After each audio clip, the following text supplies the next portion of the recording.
Na, kovo 1 kitų metų aprangos bendrovė yra pakankamai įdomus ir svarbus jubiliejus. Tai yra 20 metų, kai mes privačiam versle.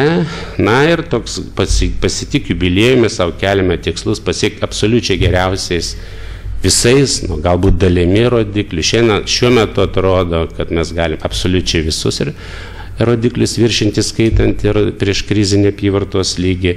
Bet dar matyt reikia palaukti 3 ketvirčio ir tada galėsime detaliau kalbėti. Na, visi manęs klausinėja ir bando įrodinėti, kad iš aprangos labai daug gali atimti Hennes & Mauritz, švedų kompanija. Tai čia keletą tokių nuomonių aš norėčiau jums pasakyti. Tai visų pirma, H&M iš tikrųjų startuoja Rygoje rugsėjo 14-15 dieną nuo 2 parduotuvių. Na, mes girdim apie tai, kad matyt Rygoje gali atsirasti ir 3. Lietuvoje beveik baigė dėrėtis ir atidaryti parduotuvės 4 iš karto 2013 metų rudenį, 2 Vilniuje, 1 Kaune ir 1 Klaipėdoje. Na ir kol kas panašu, kad pakankamai sunkiai sekasi Estijoje, arba Estijos rinka yra atidėta truputį vėlesniam laikotarpiu. Tai aš manau, kad tai realu, kad H&M geriausiu atveju Estijoje pasirodys kitų metų rudenį, o galbūt ir 14 metų pavasarį. Na, kiekgi Hennes & Mauritz gali tik paimti tos apyvartos ar rinkos, tai yra viena iš kompanijų, kuris skelbia apyvartas pagal rinkas.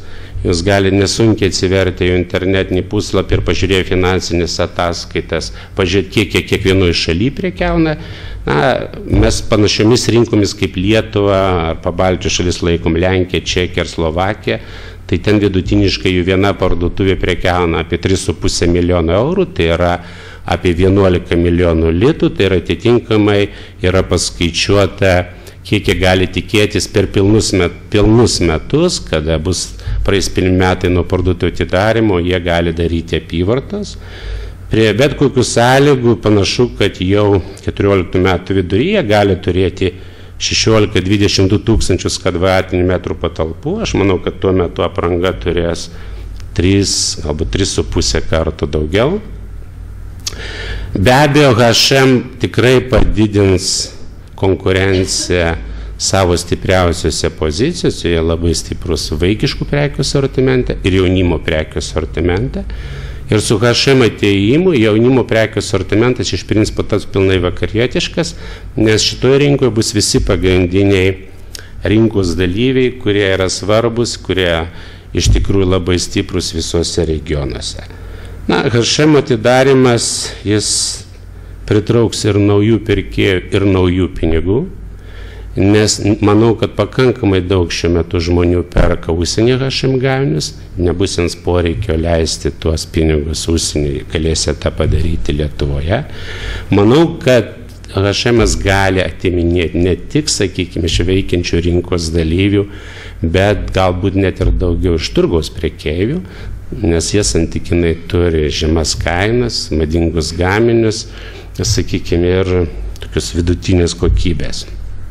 Prie bet kokių sąlygų H&M pasirodymas tai nėra kažkokia baimė, kurios mes labai bijom. Ir tie mūsų veiksmai, kuriuos mes darom, yra nesusiję vien su tai, kad mes čia norim atrodyti kaip ledas nauji, tvarkingi ir blizgantis. Mes tai darom nuosekliai, nes turim tikrai pakankamai daug resursų ir tas mūsų sprendimas mokėti 20,5 milijono dividendų, tai jis reiškia, iš principo mes tikrai neturim problemų su pinigais ir neprisibijom per daug, sakykime, ekonominės situacijos. Tai čia mūsų naujausia aprangos koncepcija, aprangos galerija. Massimo Dutti tai yra ženklas, kuris mums patiems buvo labai netikėtai sėkmingas ir mes viršim pardavimų prognozes beveik 30%. Čia mūsų naujas startas su avalynės verslu, kuris irgi buvo savotiškas atradimas.